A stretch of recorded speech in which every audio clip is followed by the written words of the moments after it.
घसीटा जा रहा। अब मैं उम्मीद करता हूं कि 10 अक्टूबर के बाद जब ये मामला सुप्रीम कोर्ट के सामने आएगा तो इस पे वक्त की सीमा लगेगी और फटाफट हमें दोबारा रियासत का दर्जा वापस मिलेगा। सब इस चीज से जो है परेशान है, लेकिन यहाँ श्रीनगर में करके उसका कुछ नहीं होगा। जम्मू कश्मीर की सिक्योरिटी के फैसले जो हैं वो दिल्ली में लिए जाते हैं, वो होम मिनिस्ट्री में लिए जाते हैं। तो बेहतर ये होगा कि वो दिल्ली जाएं, होम मिनिस्टर साहब से मिलें और वहां पे ये बात उनके सामने रखें जिस तरह हमने किया। अब हमने कोई नई स्कीम लॉन्च नहीं की, स्कीमों की कमी नहीं है। जैसे मैंने आज अपनी तकरीर में कहा, अगर कमी है तो जानकारी की कमी है। लोगों को पूरी तरह से हमें बाखबर करना होगा कि कौन सी स्कीमें हैं, उनके लिए अप्लाई करने का तरीका क्या है और इन स्कीमों के तहत उन्हें फायदा कैसा मिल सकता है। बहुत सी ऐसी स्कीमें हैं जो इससे पहले सरकारी दफ्तरों में जाके उनके लिए अप्लाई करना पड़ता है, लेकिन ज्यादातर हमारी स्कीमें अब ऐसी हो गई हैं जिनके लिए अब ऑनलाइन अप्लाई करना जरूरी पड़ता है। तो इस सिलसिले में समाजी बहबूद महकमे की तरफ से ये कोशिश है कि तमाम स्कीमों की जानकारी जो है जम्मू कश्मीर के हर उस बाशिंदे तक पहुंचा दिया जाए जिनको कहीं ना कहीं इस स्कीम की जरूरत पड़ेगी।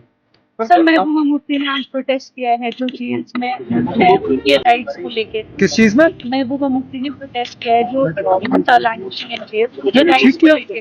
तो ये हम सब इस चीज से जो है परेशान है, लेकिन यहाँ श्रीनगर में करके उसका कुछ नहीं होगा।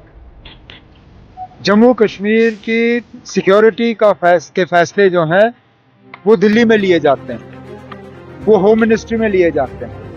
तो बेहतर ये होगा कि वो दिल्ली जाएं, होम मिनिस्टर साहब से मिलें और वहां पे ये बात उनके सामने रखें जिस तरह हमने किया। हमने ये बातें जो हैं दिल्ली में होम मिनिस्टर के सामने रखी क्योंकि फैसला वहां से होना है। बाकी अगर ये सिर्फ दिखावे के लिए करना है तो फिर यहाँ कर लीजिए, कोई किसी को इससे एतराज नहीं होगा। सुप्रीम कोर्ट ने जो अर्जेंट हियरिंग से मना किया स्टेट को, उन्होंने कहा कि अब मैं नहीं जानता हूँ कौन है जो सुप्रीम कोर्ट गए थे अर्जेंट हियरिंग के लिए। हम भी चाहते हैं कि इस फैसले में और देरी नहीं हो।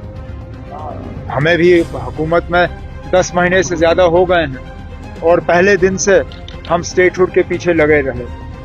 पहली कैबिनेट की जो हमारी मीटिंग हुई उसमें सबसे पहला फैसला हमारा स्टेटहुड का रेजोल्यूशन पास करना था।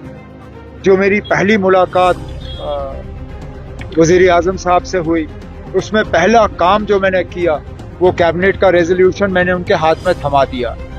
हम इंतजार करते आए लेकिन हमारी इंतजार का भी कोई हमें फायदा मिला नहीं। अब चलिए, अफसोस की बात है कि सुप्रीम कोर्ट जो है 10 अक्टूबर से पहले इस बात को सुनने के लिए तैयार नहीं है।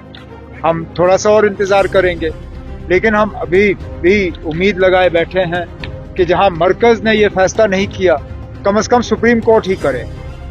अगर हम बिना सुप्रीम कोर्ट के इलेक्शन का वो जो हुक्म आया था, अगर वो हुक्म हमें नहीं मिला होता शायद ही मैं आज यहाँ वजीर आला की हैसियत से आपसे बात कर रहा होता। जम्मू कश्मीर में इलेक्शन तभी मुमकिन हुए जब सुप्रीम कोर्ट ने इस पे वक्त की जो है पाबंदी लगाई। बदकिस्मती से स्टेटहुड पे सुप्रीम कोर्ट ने वक्त की पाबंदी नहीं लगाई थी, इसलिए हमें इतना जो है घसीटा जा रहा। अब मैं उम्मीद करता हूं कि 10 अक्टूबर के बाद जब ये मामला सुप्रीम कोर्ट के सामने आएगा तो इस पे वक्त की सीमा लगेगी और फटाफट हमें दोबारा रियासत का दर्जा वापस मिलेगा। तो अपने पिक्चर कैंपेनिंग का क्या चल रहा है? चल रहा है ना, चल रहा है। जब हम इसको मुकम्मल कर लेंगे ये जो हमें करना होगा, ये हम मरकज की हुकूमत और सुप्रीम कोर्ट तक पहुंचा देंगे। ओके।